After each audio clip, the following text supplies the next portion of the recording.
Hey everybody, my name is Ryan and I am the King of Booty Fab. And yeah, if you've been to my channel before, thank you for coming back, and I apologize for the delay in the videos. The last month and a bit's been super hectic.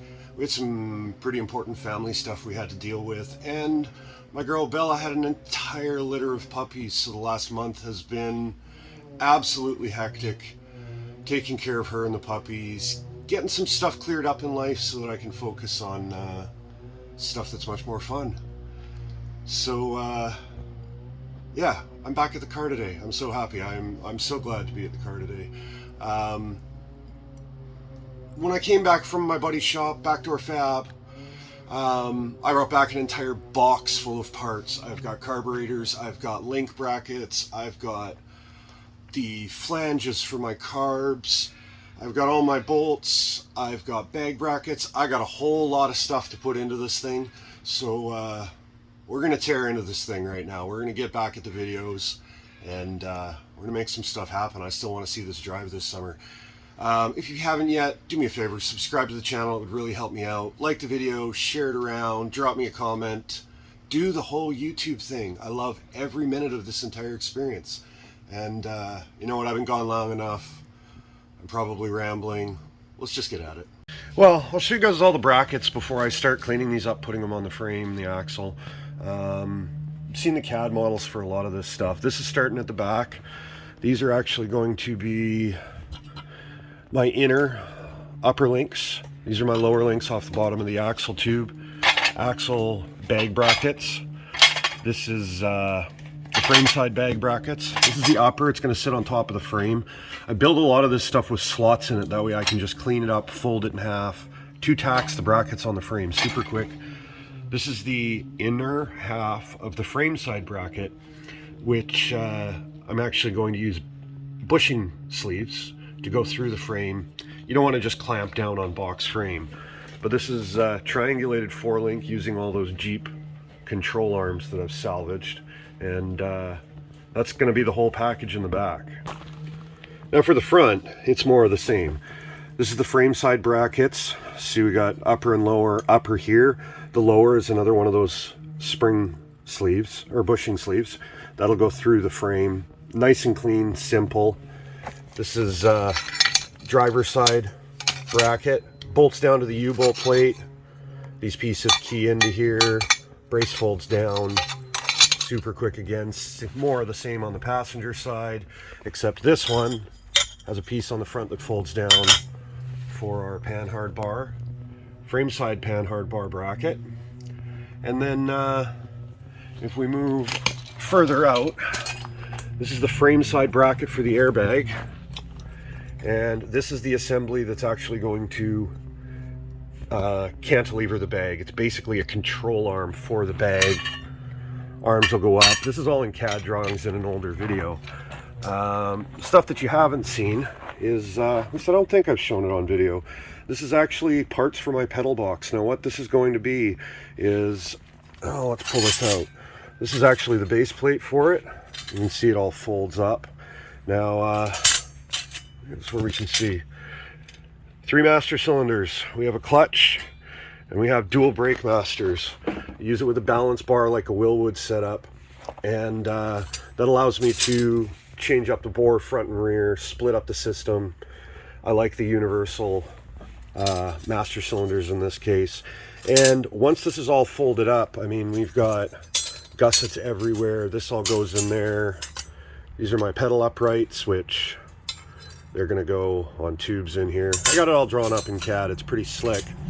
The other piece, you see this base here, what I've done is I found a master cylinder that actually, it's just the exact same bolt pattern as those, but it's an inline master cylinder, no reservoir on it. So what I'm doing is I'm plugging it inline to the front brakes, and this will be on a handle. It's got a locking cam that comes over, hooks on the handle, which will give me an e-brake on the front wheels, which is also a burnout brake.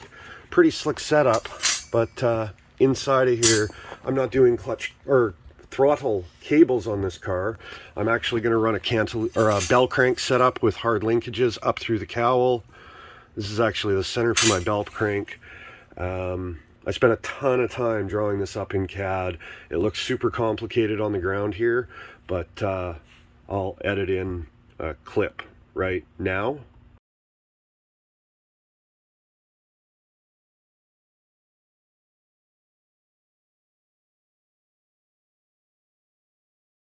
And that's what it's going to look like. The nice thing about this is that I can bolt it down to the floor. I can have multiple bolt holes on the floor. I can move it around for drivers. Basically, I can fine tune the car, and I got nothing hanging down off the dash except for the column. I love the look. It looks like a race car. It's super easy to work on. I'm not lying upside down on the floor of the car. But yeah, there's a whole lot of metal here. And oh yeah, the parts for the power conversion on my bead roller, we're going to be getting to that real quick. But yeah, let's make some sparks. Just gonna put that down.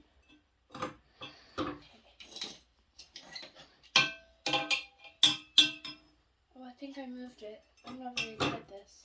That's okay. We get all the time in the world, honey.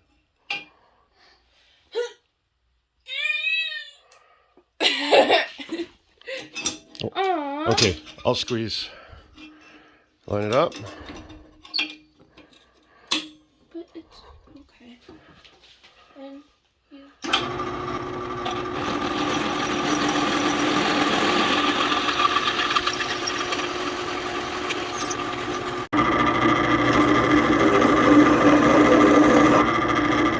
So if you've never seen it before, or you haven't designed parts, or some people do this, I've been doing this for, oh, I don't know, 15 years probably. I'll program all my brackets out like I showed you with just slots. It's just drawn as a single line in the file, because then what I can do is I can just fold it over. This is still one piece. This maintains its shape. I don't even have to really snug up the bolt too much to tack everything together, and it means I can just take this entire assembly, and since everything flops around, drop it into place, couple of tacks, and it's good. Now when I drew these brackets, I drew them as if they were going onto a 3-inch axle tube. Where they're contacting beside the center chunk is actually pretty flat, but it's easier to cut it off. So I'm just going to tighten up the nuts a little bit here, slide them up into place, see exactly if they actually hit any axle tube. The outer part might hit axle tube, and then I can trim back the rest so that it fits properly. Just taking this step by step, but here you see I got those uppers kind of sitting there. See, this one's too far forward. That bracket is also way too long. So once I cut that down, I wanted to leave lots of meat. I wanted to get the links out of the way here, and basically that bracket's going to sit right on top of the frame just behind it. I'll deal with boxing it in once I get everything fine-tuned. An extra degree or two isn't going to affect the drivability of this at all. I got lots of triangulation in here. Geometry is kind of where I want it. So what I'm going to do is I actually left the sway bar mounts here in case I used them. Should have measured my frame, because I realized once I got the axle in here that sway bar wasn't going to clear the frame. But I've kind of been shying away from this. Putting this in here is how I hurt my back. So we're going to drop it down a little bit, roll it over, grind the bottom side, get rid of those brackets, and work inside the car here, and basically get this thing prepped. Because as soon as I got some clear shiny metal, I can start tacking brackets on. By the end of this video, that axle will be partway mounted at least. Try and get the bag brackets on even. And I don't have any air fittings. I can't make it go up and down, but I can hang it off the bags, and at least that's something.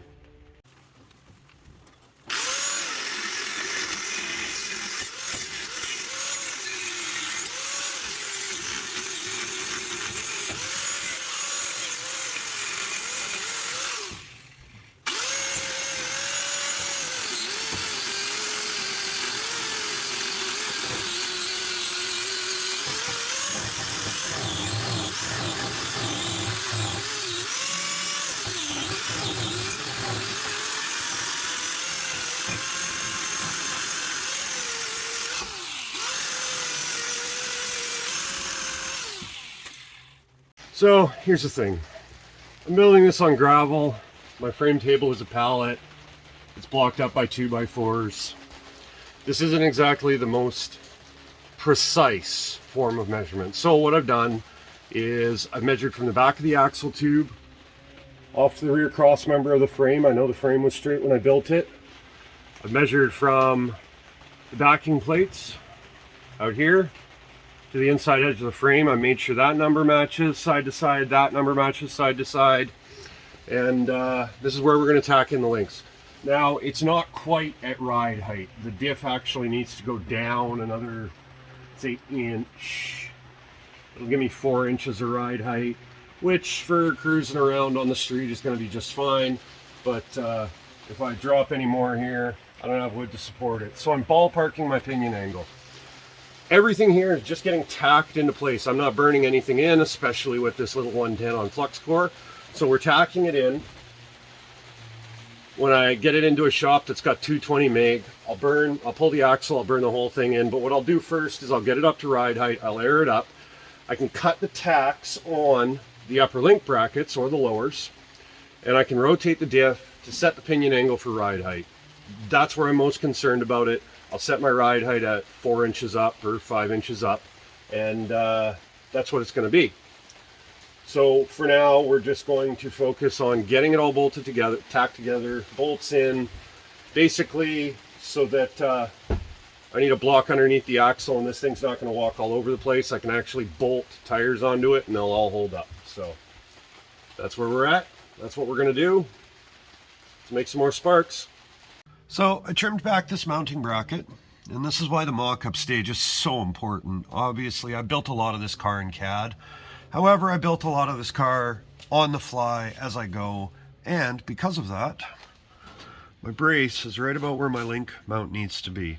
So it's not the end of the world. What I'm going to do is I'm going to cut it off of here. I'm going to cut it off of here, and I'm going to basically slide this forward to here. We're just going to change where this section of floor comes in. And not a big deal. I got lots of room for the seat, and we'll just bring this floor out like this and then over to cover all this up.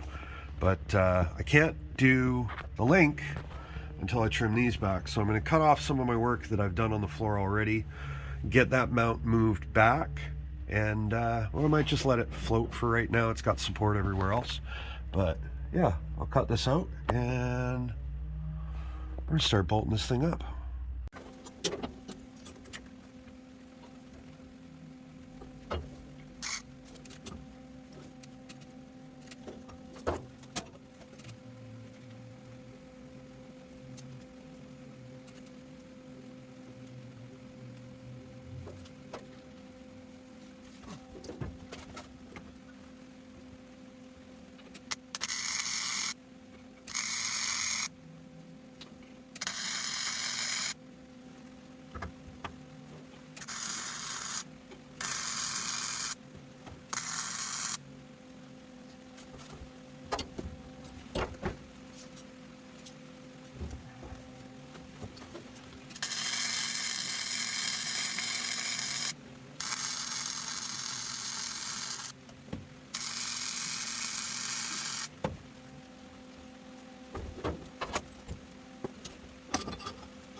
Well, I guess that's the duty cycle of the breaker.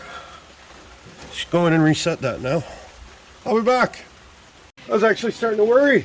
Lights went out, welder shut off, went and checked the breakers, everything's on. Turns out my power bar has a breaker in it. Who knew? But on the upside, it means that it pops before the house plug pops, which means if I overwork my welder, all I got to do is hit the reset out here at least. Back at it. So since I got it tacked on the axle side, I basically got the frame side bracket so the point is touching the outside edge of the frame. So that's easy to align. And all I'm doing is measuring from the cross member at the back to the front edge of this bracket 31 3/4.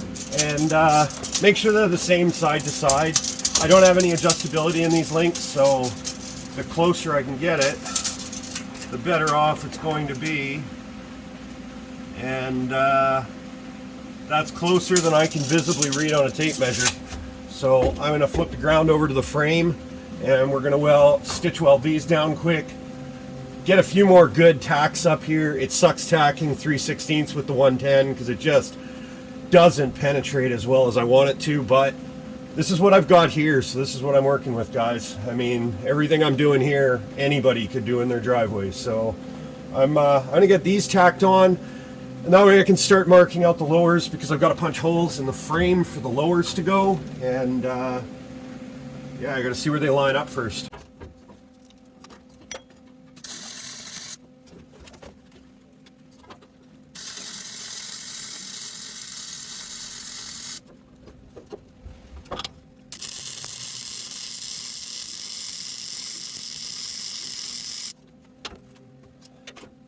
I really do love steps like this where it's just instant gratification. Like you automatically know you really got something done.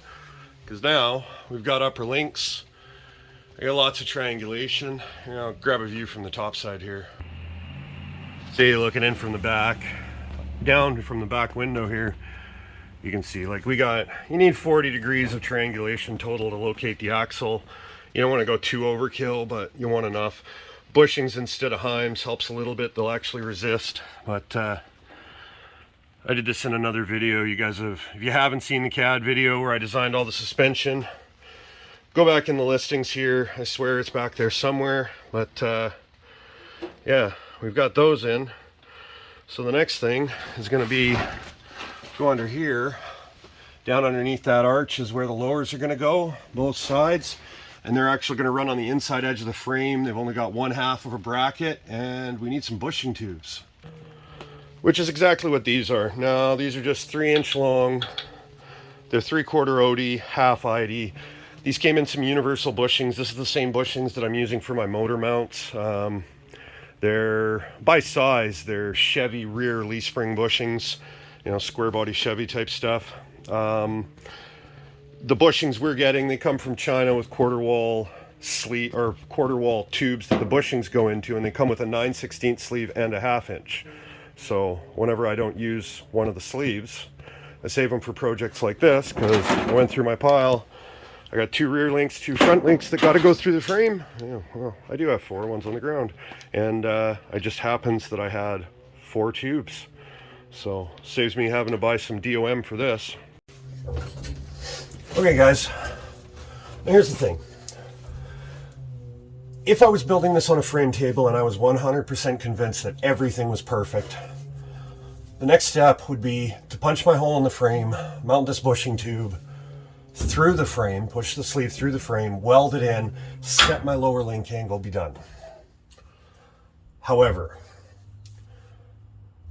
the reason we're starting there is because once this is located, I can just slide the other bracket up by myself. I don't have to guess on my angles. Everything lines up. Once I've committed to that though, there's no moving this. Now, I mentioned the pinion angle possibly being off. If my pinion angle's off, I still have the capability to cut the tacks on this bracket, slide it forward or backwards, and I can fine tune my pinion angle at this bracket. Once this bushing sleeve is in the frame, there is zero forgiveness. It is set where it is going to go, and that's it. Now, I could have taken a little bit of time to make this a little bit easier. I didn't mention in the beginning, one of the big drives was I got a bylaw complaint from one of my not so close neighbors. I'm trying to keep everybody happy. There's a chance I've actually got to move the car. The quicker I can get it rolling, the easier my life is going to be. So I'm taking a couple of shortcuts, which if my math is all right, I won't have to undo. But worst case, I cut a couple of tacks, I slide this, I reset it. Once it's where it needs to be, I can run a drill bit through here, cut the tacks off of here, mount this, and I'm good to go. It's about getting things done at this point. And I mean, you've seen me cut a bracket brace out here. I'm gonna have to cut stuff out here and there. It's just part of the way the project goes.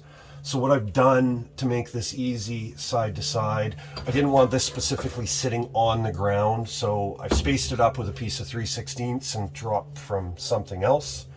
Oh, it's back of a bracket. Oh, it's for my panhard. I spaced it up 3/16. Since my frame is square, my upper links are square, all of this is done. What I've done is I've taken the tape measure, run it from the back cross member. I've got a mark, in this case 37 inches forward. I've made this mark on both sides. I'm lining it up to the forward edge of the bracket, and that ensures that both of these brackets are going onto the frame at the same spot. If the axle's square to the frame and it's set properly side to side, when I slip those brackets up to the axle to tack them into place, the angles, the lean on them, will be identical side to side. If the angle's different, it's because this diff is either not perfectly centered or one side is higher than the other.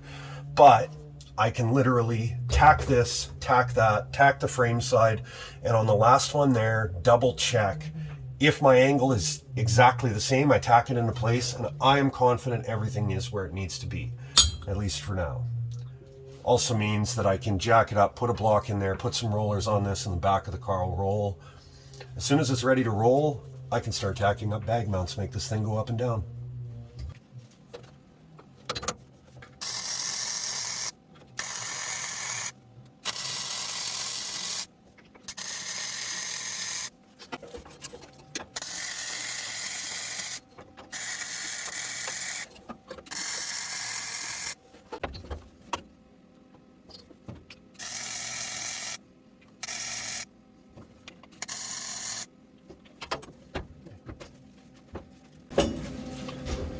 So the only other measurement that I've got to make here is measuring from the backing plate or the flange on the axle out to here, just because I want to make sure that obviously they're the same distance. If they're not equal distances, it can give it quirky handling, but more than that, one further out than the other. If I have this link further out, it would actually pull this side of the diff forward. Not at the moment, we'd just be back to brackets not lining up correctly. But yeah, I can't stress it enough. Tape measure every time, 6 times, as many times as you can. You'll always regret not measuring it, but you'll never regret double checking. 9 1/4.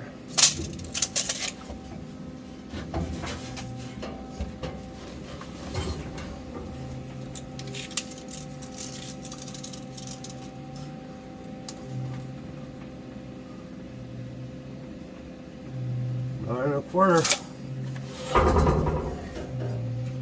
So, if I've done my job, which I think I have, I should basically just be able to lift this bracket up into place, line it up right there, get a tack on it.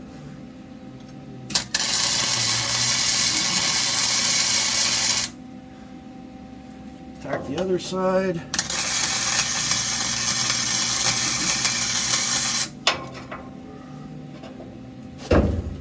And okay guys, I'll show you what I got going on here. I've got this app for my phone. It's called Clinometer. Really all it is a fancy, let me see that? Yeah.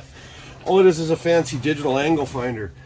So I know my brackets are spaced the same, so all I'm gonna do is put this here. I know my frame is level on the pallet, so I'm 4.1, 4.2 degrees there, and get where I can see. I am 4.6. I think I gotta move this around a hair. Yeah, I gotta shuffle this around a hair. It's not horribly far off. It looks like it's about 1/2 degree, but yeah, angle finders, tape measures. I've measured it up a whole lot of times. I'm gonna get that squared away a little better, and I'm gonna get this blocking out of here and put some stands under the diffs just to hold everything up. and I can show you guys what we've got going on here without this, and finish out the day. Okay guys, that's where I'm going to leave this video today. I gotta be honest, I'm a little wore out. It's a whole lot of work today. I am so glad to be working on the car and filming videos again. Thank you for tuning in, checking it out. You can see in the background here, nothing. The axle's being located by the links, everything's tacked in. I got some boards holding up the axle, just kind of sticking it to that height. At this point, I can start messing with the bag mounts, which is going to be next on the list. And like I said, I'm not going to deal with the frame sleeve tubes. There we go. Until I'm 100% sure everything's good and we're getting ready to burn it in. This can literally be the last thing we do when we blast the entire frame and body apart for finish work and paint and stuff. But you can see, it's linked, it's good to go. And yeah, I'm gonna go get something cold to drink. Thank you very much for being here. I hope you guys enjoyed it, picked up some tips, didn't hate it at the very least. Do me a favor, if you haven't yet, subscribe to the channel, it would really help me out. Like the video, drop me a comment down below, tell me what you think, and I will see you on the next one. Well guys, you made it all the way through my video. I didn't want to dump puppy clips in the middle of the video for anybody that wasn't interested, but this is the litter that came from my girl Bella. I'm going to be keeping the all white one with the black mask. Her name's Harley. She's going to be my shop dog, my truck dog. This bloodline's super important to us. We own both their parents. We owned both their grandparents. I love these guys and I'm so proud, but they've been eating up my time.